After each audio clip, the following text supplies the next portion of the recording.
nombre es el doctor José Daniel Eugenio Colón. Especialista. Ujú.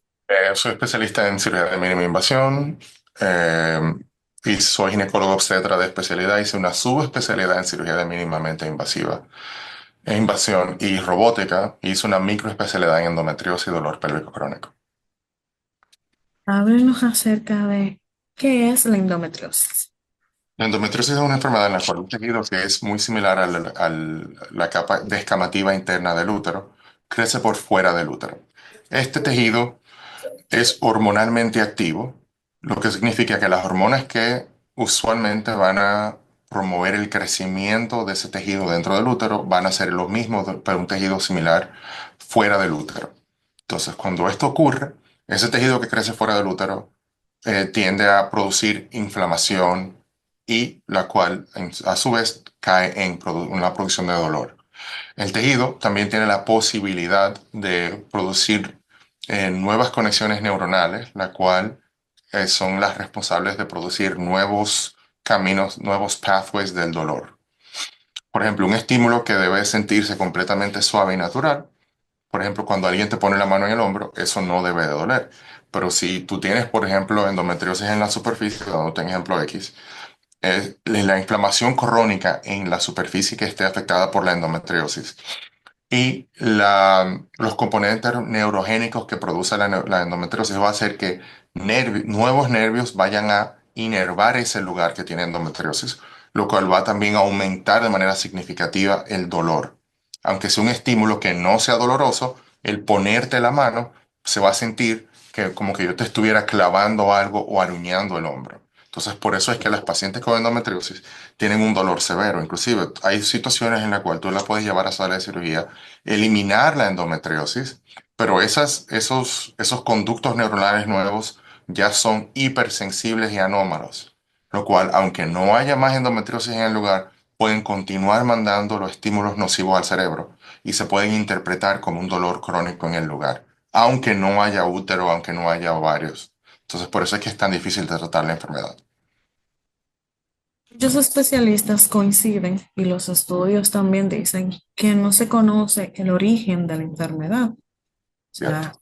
y como usted señala, aunque sea eliminada, digamos limpiado toda la zona, sigue el dolor, o sea, persiste. Por esto es que es incurable. Entonces, a ver si le sigo ahí. ¿Usted trabaja con otros tipos de tratamientos a los que ya se conocen, como el Dianamex y esos medicamentos?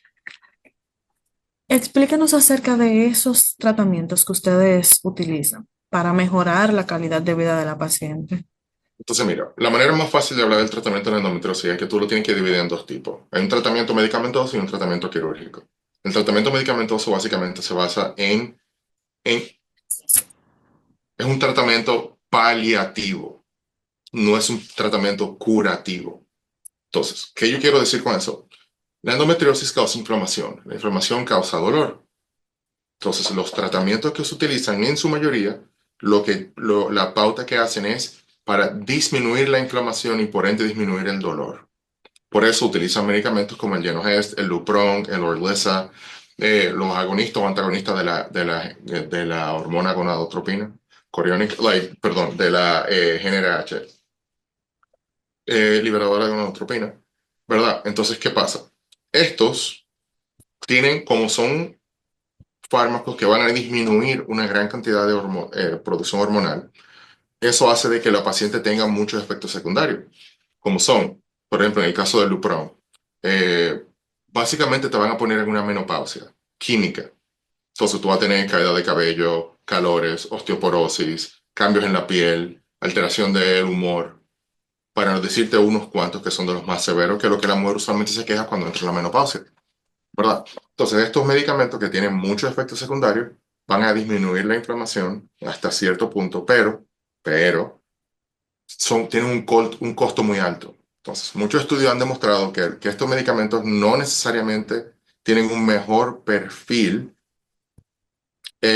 terapéutico que cuando tú simplemente utilizas medicamentos mucho más baratos como son las pastillas anticonceptivas regulares, que se pueden utilizar, o la inyección de Depo-Provera, no Depolupron. Son dos inyecciones diferentes. Depo-Provera es una cosa, Depolupron es otra. Entonces, mira, entonces por eso es la gran diferencia de cómo una cosa mejora con la otra, ¿verdad? Ahora, esto significa también de que los medicamentos solamente funcionan cuando tú estás tomando el medicamento. Pero como tú no estás eliminando el tejido que está fuera del útero, que es el que causa la inflamación, el sangrado y el dolor, el medicamento lo que hace es ponerlo a dormir en ciertos grados, unos más que otros. Entonces, cuando tú paras el medicamento, que gastaste aquí, por ejemplo, el Lupron y todo ese tipo de medicamentos, tiene un costo entre 500 y $1,000 al mes. Entonces, imagínate que tú estés tomando un medicamento de 500 mil dólares al mes que solamente funciona cuando lo tomas. Pero como tienen tantos efectos secundarios, cuando tú dejas de usar el medicamento, o sea, o sea, el efecto del medicamento solamente funciona mientras los tomas. Cuando tú dejas de usar el medicamento, toda la endometriosis que estaba fuera del útero, que estaba en todos los otros lugares, vuelve y se despierta. O sea que solamente te da una pausa para tú vivir tu vida, mejorar la calidad de vida de manera temporal hasta cierto punto. No obstante, los medicamentos no están diseñados a disminuir obstrucciones, a a quitar las adherencias. Por eso el paciente se siente igual o hasta peor después que deja los medicamentos. Entonces ahora, la otra cara de la moneda es la terapia quirúrgica. Entonces la terapia quirúrgica es 100% dependiente de la calidad del cirujano y de la experiencia del cirujano en realizar este tipo de procedimientos. ¿Por qué? Porque los procedimientos son extremadamente complejos y son bastante delicados y hasta peligrosos, depende de dónde se encuentre la lesión. Entonces, el cirujano de endometriosis tiene que ser un cirujano que tenga conocimiento de urología, oncología, cirugía vascular, eh, y cirugía intestinal. Y todo eso lo haría un ginecólogo. Entonces tiene que ser un ginecobstetra que se haya dedicado a solamente a tratar pacientes de manera ginecológica. O sea, un cirujano de alta calidad de endometriosis hace, o sea, o ginecológico, ¿verdad? Hace aproximadamente, tiene que hacer más de 200 casos al año, solamente de endometriosis, ¿verdad? ¿Por qué? Porque imagínate que yo tengo una cirugía que una cirugía que va a ser de 3 a 5 horas, o una cirugía de 5, por ejemplo, yo hago cirugía de hasta 10 11 horas, ¿verdad? Pero imagínate que el día antes yo tuve que hacer un parto y estuve a las 3 de la mañana haciendo un parto, o a las 4 de la mañana haciendo un parto. Para empezar una cirugía a las 7:30, que sería una cirugía bastante larga, que puede ser una cirugía que dure aproximadamente 10 horas, pero me acosté a las 3 4 de la mañana. Entonces, ¿qué significa? Que la calidad quirúrgica de esa paciente depende de que también el cirujano esté preparado y descansado para esa cirugía. O sea que automáticamente un cirujano de mínimamente invasión de endometriosis no puede estar haciendo partos, ni cesáreas ni nada, porque no se puede, porque o sea, es imposible. Entonces, ¿qué pasa?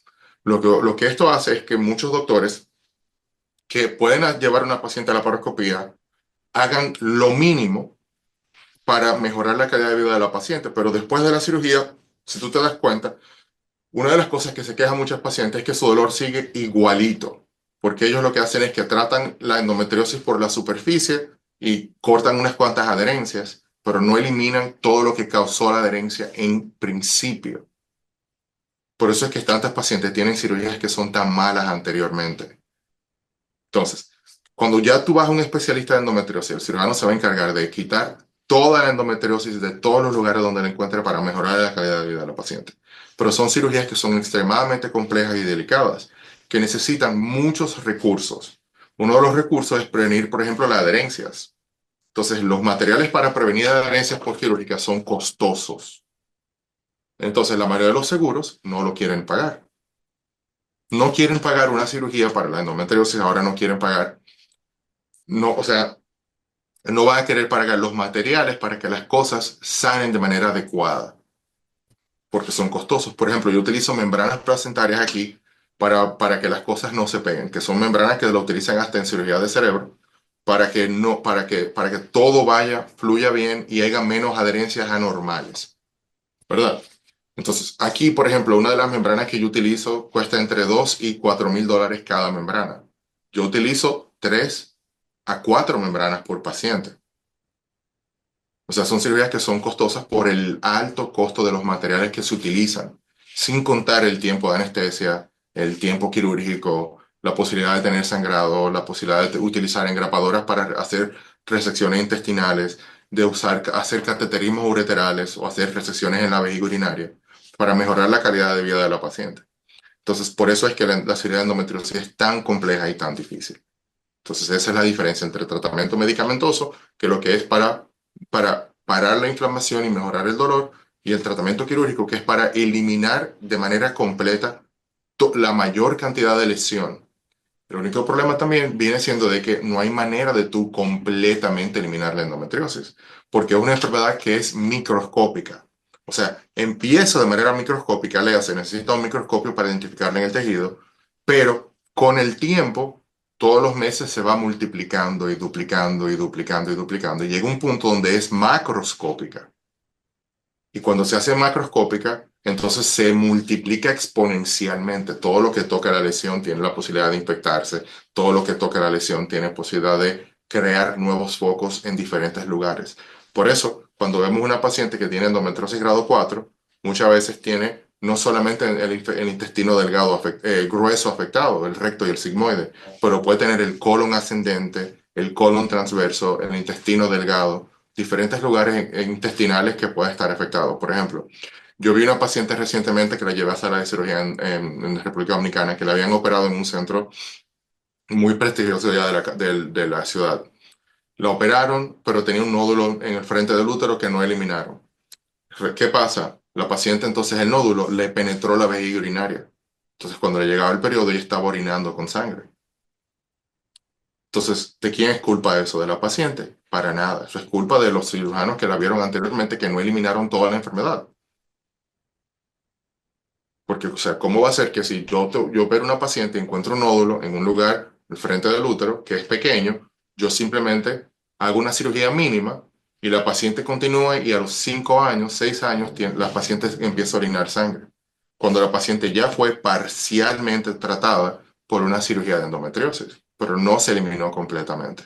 Y ahora la tuve que llevar a cirugía y tuve que hacer o sea, tuve que cortar un tercio de la vejiga urinaria de esa mujer.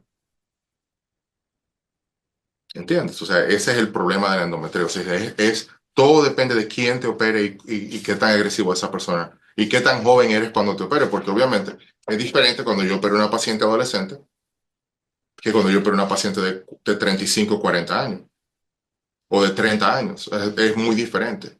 Porque una paciente adolescente apenas está empezando su edad reproductiva. Entonces, operar a una paciente adolescente significa quitarle una gran cantidad de problemas a futuro a la paciente. Entonces, esa es la disyuntiva y el dilema y el gran problema de las pacientes con endometriosis. O sea, estamos hablando que solo en las membranas son unos $16,000. O sea, Hasta, casi 1 millón de pesos. Aquí pero aquí en traducido, Estados Unidos la cubre el seguro, en su aquí. mayoría. O sea, que estamos hablando que una paciente de aquí en el país vaya a operarse allá. No, es coste prohibitivo. O sea, yo tengo pacientes de Ujú. Dominicana que vienen a operarse aquí, Ujú. pero te estoy hablando de que en costo hospitalario son $150,000. Sin la cobertura del seguro. No, no, no. O sea, yo tengo pacientes que son de familias afluentes y vienen y se operan aquí y no tienen seguro y simplemente lo pagan. Y pueden ser, conozco una paciente, uno de los últimos casos que yo vi, que la paciente pagó por su cirugía $50,000. Hablando de muchísimo dinero. Sí, en Estados Unidos, un paciente dominicano venir sin seguro es costo prohibitivo. Entonces, la otra disyuntiva es que la única manera de diagnosticar la endometriosis es con cirugía. Pero hay pacientes que están en República Dominicana que no tienen cirugía de endometriosis, que no tienen, o sea, perdón, la única manera de diagnosticar la enfermedad es llevar a una paciente a sala de cirugía. Tú ves un nódulo, lo cortas y lo mandas al patólogo. Y el patólogo te dice, sí, es endometriosis. Ya tú tienes el diagnóstico. Pero ahora mismo eh, hay muchos doctores que ven una paciente y tienen un dolor o tienen algo y le dicen, bueno, tú puedes ser que tú tengas endometriosis. Y la diagnostican con endometriosis, lo cual es una barrabasada, porque la endometriosis solamente se diagnostica con cirugía y no es ni siquiera soy yo que la diagnostico, es el patólogo. ¿Entendiste? Es como que tú tengas un lunar, ¿verdad? Yo tengo un lunar y me lo corten el lunar. Bueno, yo tengo un lunar, ok, pero alguien me diga, eso parece cáncer y simplemente lo queme. Pero yo no sé qué tipo de cáncer, qué penetración, no sé absolutamente nada. Entonces, ¿qué yo tengo que hacer como cirujano? Yo tengo que operarlo, cortarlo y se lo mando al patólogo. El patólogo, cuando lo ponga bajo el microscopio, me va a decir a mí qué es qué cosa o qué no. Bueno, el costo quirúrgico de Estados Unidos es elevado, pero la mayoría de los pacientes tienen seguro. Y su seguro le cubre todo no, el seguro no le dice que tú tienes una condición preexistente y le cubre todo lo de endometriosis. Usted me dice que usted operaba aquí en el país. ¿Cuál es el costo de esa operación aquí en el país? Todo depende, porque los seguros no cubren, la mayoría de los seguros no cubren la cirugía laparoscópica, ¿verdad? Eso es lo primero. O si cubren la cirugía laparoscópica, lo cubren a un costo extremadamente bajo. Por ejemplo, una histeroscopía, que es un procedimiento que se utiliza para ver, o sea, el cardiólogo tiene el EKG y el estetoscopio para ver, para evaluar el corazón. Ujú. El ginecólogo obstetra tiene el sonograma y el histeroscopio.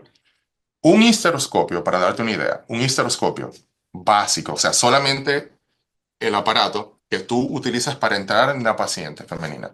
Ese histeroscopio te cuesta nuevo entre 8 y $12,000. El equipo solamente, uno solo, ¿verdad? Con las piezas, con todo. El equipo entero te sale como en algunos $12,000. Pero eso no incluye el monitor, la cámara y todas las otras cosas que tú necesitas para poder ver dentro del histeroscopio, que eso es un costo adicional. Entonces, el seguro, que usualmente lo tiene que tener la clínica y la clínica cobra por parte de sus instrumentos. Pero en nuestro país, como la mayoría de los doctores compran sus propios instrumentos porque son caros para los hospitales y clínicas, entonces significa que tú estás comprando un instrumento te va a costar entre $12,000 solo el instrumento, pero tienes que comprar la caja para esterilizarla. Todo. Ponte que un set de histeroscopía para esterilizado con absolutamente todo, con todos los materiales y material gastable que tiene, te va a salir aproximadamente en algunos 10 a $15,000. El seguro, que lo acaban de mandar en el grupo, en la sociedad de ginecología o sea, en el WhatsApp de la sociedad de ginecología, por un ginecólogo hacer una histeroscopía. Creo que pagó, creo que fueron $2,500, algo así, por una histeroscopía. El seguro le pagó al ginecólogo. $2,500 para hacer una histeroscopía.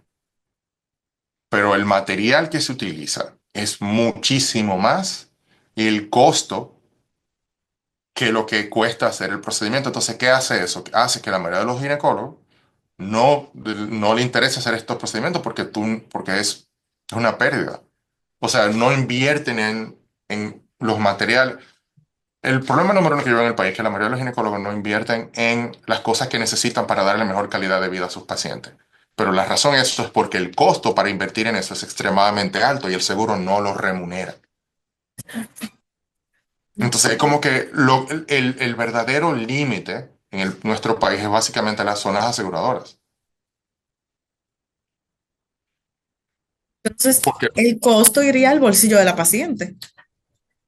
entonces, para la única manera donde se puede ir alrededor de eso es básicamente decirle a la paciente, mira, yo te puedo operar, pero el costo de todos los materiales y todo eso te lo tengo que pasar directamente a ti, que es elevado. Por ejemplo, yo operé a una paciente en República Dominicana, le hice una histerectomía por laparoscopía. En esa, ella tenía fibromas uterinos que son grandísimos. Grande, ella tenía un útero de casi 30 semanas. No, un útero de casi 25 semanas de embarazo, ¿verdad? ¿Por qué? Los fibromas son más frecuentes en gente de raza negra y los hombres dominicanos, la mayoría son negros. Entonces, ¿qué pasa? La llevamos a sala de cirugía. Tiene un fibroma inmenso. Se sabe en Estados Unidos y en el mundo entero que la cirugía por excelencia ginecológica es por laparoscopía, no cirugía abierta. La cirugía abierta hay más riesgo de sangrado, más riesgo de infección, más riesgo de dolor, más riesgos de adherencia. ¿Entiendes? Pero en nuestro país, como la laparoscopía está en su infancia, yo te puedo decir que quizá el 95% de los ginecólogos del país se gradúan sin haber realizado ningún procedimiento por laparoscopía o sin ninguna histeroscopía, procedimiento por histeroscopía, lo cual es básico en México, en Perú, en muchos países de Centro y Sudamérica, sin decirte Estados Unidos y el resto del mundo. Pero en nuestro país, los procedimientos mínimamente por ginecología no se realizan a menudo. Porque si el seguro no lo remunera, el doctor no lo puede utilizar. Entonces el seguro va a decir, yo no voy a pagar por nada de eso. Entonces el doctor no tiene la manera de costear los instrumentos. Por ejemplo, una torre de laparoscopía usada, usada, de por lo menos 10 años de uso, que tú la puedes conseguir en Miami. Tú estás hablando con un amigo que estaba interesado en comprar una en $25,000. Y eso es, o sea, sin material gastado. Eso es solamente la torre, sin llevar la aduana, sin transporte, sin cuidados, sin todo lo que te incurre el tú tener una torre de laparoscopía usada en República Dominicana. Porque una torre de laparoscopía con todo nuevo, te estamos hablando de fácilmente $100,000. Y eso más, entonces, lo que el doctor vaya, los Entonces, materiales eso más gastables.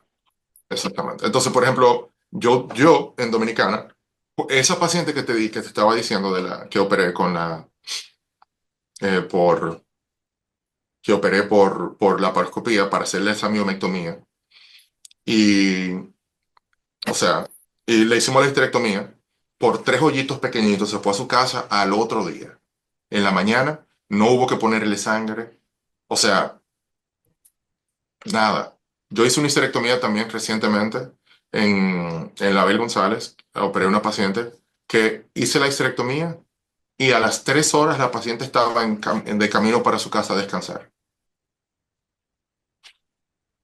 O sea, te opero, 3 horas, tú te vas a tu casa a descansar porque se hace por laparoscopía, que es uno de los mecanismos quirúrgicos más seguros del mundo. La paciente estaba, a los 3 días, salió a cenar de su casa a un restaurante con una histerectomía. No hubo sangrado, no hubo nada, no hubo complicaciones, completamente normal. Pero si yo la tengo que abrir como una cesárea, para hacer eso, el dolor, el riesgo de infección, el riesgo que se abra la herida, todo eso es significativo. Entonces, aquí hay cirugía que es más fácil hacerla por abierto, porque si te abren arriba abajo, se abre todo, te opero y cierro con sutura y se acabó. Es más fácil para muchos médicos operar de manera abierta, pero ¿para quién no es más fácil? Para paciente. Para la paciente. O sea, todo hay cirugía que o sea, sería más fácil hacerlo de manera abierta, pero no es mejor para la paciente. Hay que ponerle más sangre, más infección, más antibiótico, más riesgo de muerte. Entonces, todo se hace, medicina basada en la evidencia, es para la mejoría de la calidad de vida de la paciente. Usted precisamente se ha visto obligado a tener que abrir la paciente. No, en los últimos 8 años yo creo que yo solamente he abierto 2 pacientes y nosotros operamos aproximadamente un promedio personalmente yo estaba operando un promedio de 300 pacientes al año, 360 pacientes al año. O sea, es un número alto. Sí, exacto. Yo estuve conversando con una chica que tengo su testimonio. Ella fue diagnosticada inicialmente a los 27. Tuvo un proceso larguísimo, pasó por cirugías, procesos médicos y nunca le diagnosticaban específicamente qué tenía, hasta que dio con un especialista que no Pero era ¿cómo, tanto. cómo ellas tuvieron que dar, alguien tuvo que dar, porque ¿por qué la espera? Ella la operaron porque ella me estuvo contando cuando ella fue a emergencia con un dolor fuerte. Ella tenía un ovario 3 veces más grande que lo que debería ser y se le explotó un quiste dentro. Ahí es cuando ven y le dicen, ah, mira, tú tienes endometriosis, pero no le dicen a qué grado. Como 2 años después, es que ella da con un médico y le dice, tú tienes endometriosis tipo 4. O sea, es la más alta, la más peligrosa. Y muchos años después, digamos que 5 o 6 años, ella logra embarazarse por in vitro. Ella me dice, al momento de hacer la cesárea se dieron cuenta que yo tengo el útero pegado a los intestinos por la adherencia de la endometriosis. O sea, ella no se Todavía, tú, tú, complica. tú tienes su contacto todavía. Sí, claro, claro. Ok, entonces mira, yo te voy a pedir que tú me hagas un favor. Tú la vas a llamar y tú vas a hablar con ella. Tú le dices una pregunta. ¿Cuándo te empezaron los síntomas de la endometriosis? O sea, Ella no, me dice no le preguntes a la endometriosis, tú le vas a preguntar, ¿cuándo fue tu primer periodo? a ¿Cómo los fue, 11 años, cómo fue tu adolescencia con eso? O sea, terrible. algún dolor? Eh, eh, Ella me dice que entonces, incluso ya se desmayaba en la escuela de los dolores ahí le empezó la endometriosis, como era adolescente. y le decían que era normal, que es un dolor Pero normal. qué mujer, pero te lo voy a, mira, yo estoy un poquito exhausto el día de hoy, por eso es que estoy hablando, te estoy hablando así, porque yo, o sea, yo operé a una paciente 10 horas ayer, Wow. diafragma, o sea, yo estoy exhausto. El día de hoy, o sea, que si soy un poquito cortante, discúlpame, porque he tenido unos días horribles últimamente. Entonces, mira, esa paciente, llénate de valor y escribe lo que tú quieras, pero oye, ella, no soy yo la importante, es ella la importante, la historia de ella. Y yo se lo digo a mi paciente, o sea, óyeme, después que yo te opere, ve a social media, no me menciones a mí ni una sola vez, porque a mí no me interesa que tú me menciones. A mí lo que me interesa es que la paciente cree en conciencia. ¿Y por qué? Porque no es normal que una niña se desmaye con el periodo. O sea, no es normal. Entonces, es una estupidez que ella vaya a un ginecólogo y le diga, no, eso es normal, las mujeres de mi familia son así, o eso no pasa nada. Y después la paciente tiene endometriosis severa. Hay que cortar el intestino, hay que hacerle una cirugía de diafragma, hay que quitarle un riñón porque tiene una obstrucción renal. Hay que ponerle una bolsita de pupú, una ostomía. ¿Por qué? Porque tuvo una obstrucción intestinal severa donde no se puede reparar. Entonces, todo ese tipo de complicaciones se pueden evitar y se evitan si el ginecólogo obstetra oye a la paciente y la evalúa temprano y la manda a un especialista temprano, porque es mucho más fácil para mí operar a una niña de 15, 16 años que operar a una mujer de 30 años. Porque yo opero, por ejemplo, yo he operado más de 350 o 500 niñas No, yo he operado como 350 niñas adolescentes, pacientes adolescentes, un poco más, pero te voy a decir un número bastante conservador, 300, ¿verdad? De esas todas, yo he tenido una sola paciente con 19 años que necesitó una recesión intestinal. Una sola. Una sola. Pero tú sabes cuántas resesiones intestinales yo hago a la semana de pacientes más de 21 años. 2 a 4. Eso es Entonces demasiado. la matemática no da. Hay que evaluar a la paciente como adolescente. Esa paciente, mira, me rompe el corazón. Que tú me estás diciendo a mí que ella tuvo que pasar tanta cirugía. Y lo primero, lo importante para tu artículo, el grado de endometriosis no le importa a la paciente.